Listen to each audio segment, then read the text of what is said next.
செங்கல்பட்டு மாவட்டம் மச்சனப்பாக்கம் பகுதியில் உலக மகளிர் தின விழா மழைமலை மாதா திருமண மண்டபத்தில் இன்று காலை 10 மணி அளவில் நடைபெற்றது.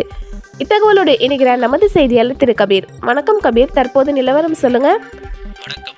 செங்கல்பட்டு மாவட்டம் மச்சனப்பாக்கம் பகுதியில் உலக மகளிர் தின விழா மழைமலை மாதா திருமண மண்டபம் 12/3/2025 காலை 10 மணி அளவில் நிகழ்ச்சி நடைபெற்றது. காஞ்சனா மலராவன் பள்ளிப்பட்டி ஊராட்சி மன்ற தலைவர் மற்றும் திருமதி பிரேமா டைனாமிக் அவர்கள் தலைமையில் இந்த நிகழ்ச்சி நடைபெற்றது. இதில் சிறப்பு அழைப்பாளராக திருமதி கே மரகதகுமரவேல், மதுராந்தக சட்டமன்ற உறுப்பினர் திருமதி டாக்டர் கோமலா சிவகுமார், அருட்தந்தை சின்னப்பா மற்றும் டாக்டர் என் ரங்கராஜன் அவர்கள் முன்னிலையில் திருமதி பெமினா வரவேற்புரை ஆற்றினார். வாழ்த்துரை வழங்கியவர்கள் ஏ புண்ணியக்கோட்டி 8வது வார்டு கவுன்சிலர் வெங்கடேசன், துணைத் தலைவர் பள்ளிப்பட்டி ஊராட்சி எஸ் காஞ்சனா, நன்றியுரை வழங்கியவர் எஸ் திவ்யா சுனில்குமார். இதில் பங்கேற்ற அனைத்து பெண்களுக்கும் நலத்திட்ட உதவிகளும் மற்றும் உணவும் வழங்கப்பட்டது. இதில் 200க்கும் மேற்பட்டோர் கலந்து கொண்டனர்.